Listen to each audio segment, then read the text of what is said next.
Dans ce récit de Luc, nous avons Jésus qui est en chemin, nous dit-on, entre la Samarie et la Galilée.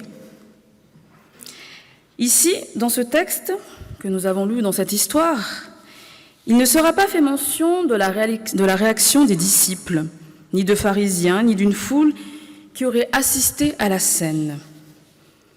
Non, dans cette histoire-là, c'est une rencontre qui était mise à l'œuvre, mais une rencontre un peu à distance. Jésus, vous dit-on, est là, et 10 lépreux se tiennent à distance.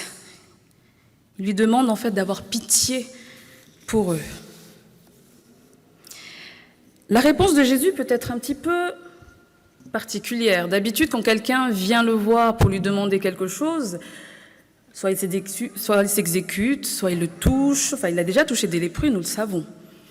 Or là, avec cette bande de pestiférés, de malades, il va juste leur dire d'aller se mettre en marche, aller se montrer aux prêtres.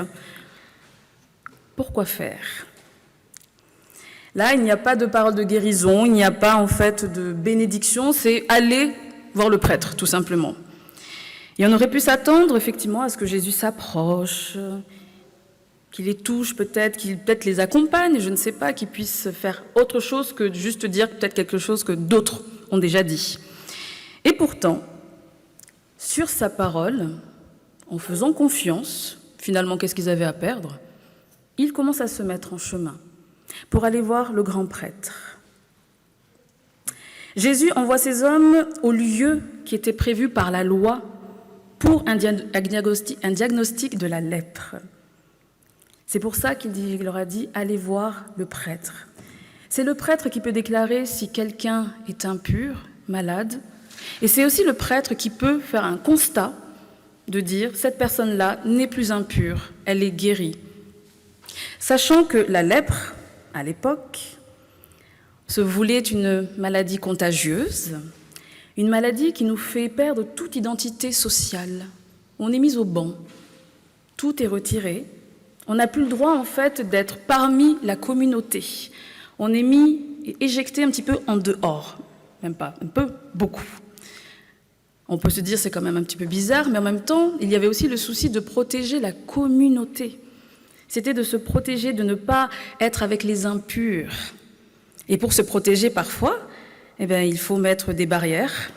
Et la barrière, à l'époque, c'était de les faire sortir de la ville, qu'ils soient là et qu'ils dépendent un peu du bon vouloir de certains. Ils sont à distance. La distanciation sociale, ça vous rappelle quelque chose ? Ça nous permet de comprendre parfois quelques textes. En tout cas, ils sont mis à distance et c'est ainsi, peut-être dans ce respect-là, que même en voyant Jésus, en entendant déjà parler de Jésus, sachant à peu près que cet homme est spécial, qu'il a déjà fait des guérisons avant, qu'il a rendu la vue à des personnes, sachant ça, ces hommes-là ont quand même crié « Aie pitié de nous, fais quelque chose pour nous !» Allez voir le prêtre. Allez-y. Et ensemble, en groupe, ils sont allés voir le prêtre. Et en chemin, vous dit-on, ils sont guéris. Tous guéris. Mais seulement, on vous dit, l'un d'eux, se voyant guéri, lui décide de rebrousser chemin et d'aller voir Jésus. Finalement, dans cette histoire-là, les 9 ont obéi à Jésus. Il leur a dit « Allez voir le prêtre ». Ils se sont tous mis en chemin sur la parole d'un homme. Tous ont bénéficié d'une guérison. Mais un seul va revenir sur ses pas. Peut-être qu'à sa manière aussi, il vient rendre gloire au vrai seul prêtre, Jésus, Fils de Dieu. Celui qui a dit une chose et qui s'est faite. Le seul parmi nous, parmi des humains qui, quand il dit une parole, elle se fait. Elle est réalisée et il y a toujours des témoins. Cet homme-là, se voyant guéri, constatant peut-être les choses, revient Il donne gloire à Dieu, il est même là en fait en train de s'abaisser, il a la tête en fait par terre, vous dit-on, il se prosterne. Se prosterner même aujourd'hui, ça a encore un sens. Et Jésus va dire, n'y a-t-il que ce Samaritain, que cet étranger, pour venir rendre gloire? Où sont les 9 autres? Est-ce qu'ils n'ont pas tous été guéris? Personnellement, je ne pense pas que ce texte soit là pour condamner en disant « lui a remercié et pas les autres ». Pourquoi? Parce qu'ils ont tous écouté la demande de Jésus. Ils sont allés voir le grand prêtre, celui qui, dans la loi juive, pouvait reconnaître qu'ils étaient enfin guéris, qu'ils étaient socialement renouvelés, remis debout, qu'ils pouvaient à nouveau faire partie d'une communauté. Cet homme-là, un Samaritain, nous disons-nous, déjà à la base, un Samaritain, il faut le savoir, chez les Juifs de l'époque, le Samaritain était un Juif un petit peu spécial. C'était celui qui ne louait pas comme nous, qui ne fait pas les mêmes choses. Et pourtant, ce qui était bizarre, c'est que dans la maladie, et ça nous l'avons relevé pendant le groupe biblique de mardi, c'est bizarre comme la maladie peut tout niveler. Dans la maladie, tout le monde est pareil. On ne voit plus trop les différences. Là, ils étaient tous lépreux, tous ensemble envoyés pour se mettre en chemin, et ils ont tous bénéficié de la guérison. Seulement, le Samaritain, lui, devait plutôt aller voir le grand prêtre, non pas le même que les 9 autres.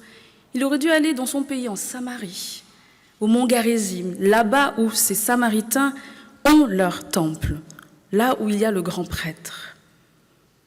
Mais lui va revenir vers Jésus, car il a compris à ce moment-là que c'était lui qui était détenteur d'une parole de vérité, une parole guérissante. Et Jésus va lui dire d'ailleurs, relève-toi, ta foi t'a sauvé. Et non pas ta foi t'a guéri. Ils étaient tous guéris, on vous dit. Mais lui a pris un temps, une étape, pour marquer la présence et la vérité d'une parole dans sa vie.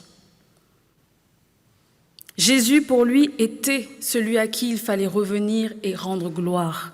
Il est celui qu'il a envoyé, qu'il a restauré. En tout cas, c'est sa confession de foi à lui.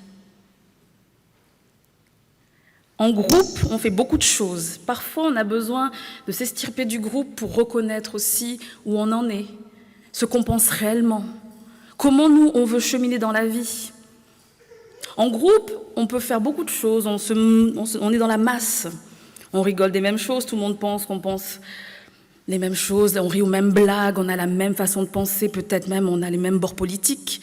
Mais finalement, parfois, lorsqu'on se détache d'un groupe, et non pas qu'on déteste le groupe, il est important pour nous peut-être de se regarder peut-être soi-même, de se demander où on en est, qu'est-ce qui se passe dans notre vie. En tout cas, cet homme-là, ce Samaritain, lui, a compris que dans sa vie, il y en avait un qui était digne d'être loué. Il y en a un sur lequel il faut revenir et marquer un temps de reconnaissance. Rendre gloire, c'est remercier, c'est donner tout le poids, toute la place. Alors là, c'est à Jésus, pour nous parfois c'est à Dieu. Peut-être que pour certains, la gloire, c'est autre chose. Dans le texte de l'Ancien Testament que nous avons entendu, Naaman était aussi un lépreux. Il était commandant et Élisée, un prophète, c'est-à-dire quelqu'un qui parlait au nom de Dieu, lui avait dit aussi à distance, « Tu iras te plonger en fait dans ce lieu-là ». Naaman était un petit peu contrarié en se disant « Quoi, c'est tout? Il me dit juste d'aller faire ça et genre je vais être guéri ». Mais, vu que c'était Élisée, un homme aussi qui parle au nom de Dieu, quelqu'un qui chemine, ok, je vais le faire. Et lui-même va s'exécuter. Et il sera lui-même sauvé. Sauvé, guéri. De quoi avons-nous besoin d'être guéris? Quelle est notre lèpre à nous?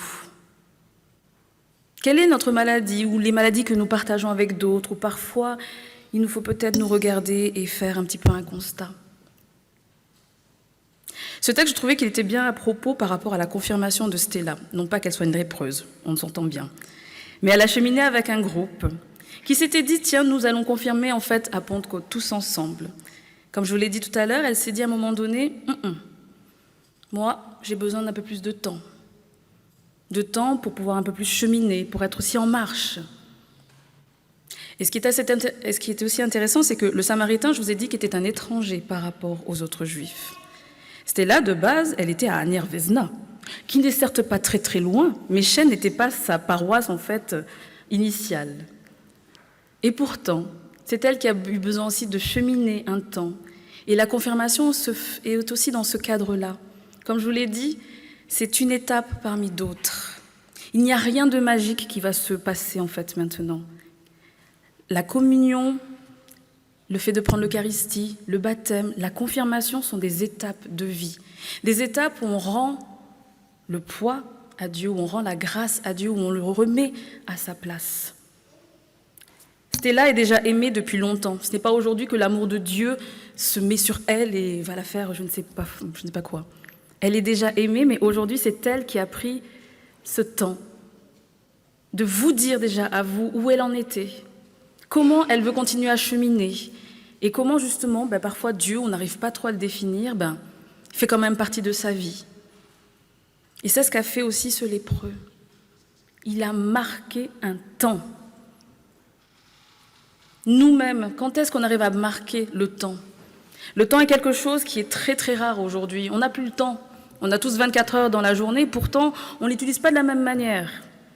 Même nos retraités, en fait, ont beaucoup d'activités, alors qu'on pourrait se dire, normalement, ils devaient prendre le temps, mais ils voyagent parmi et par vous, ils font des visites. À quoi utilisez-vous votre temps?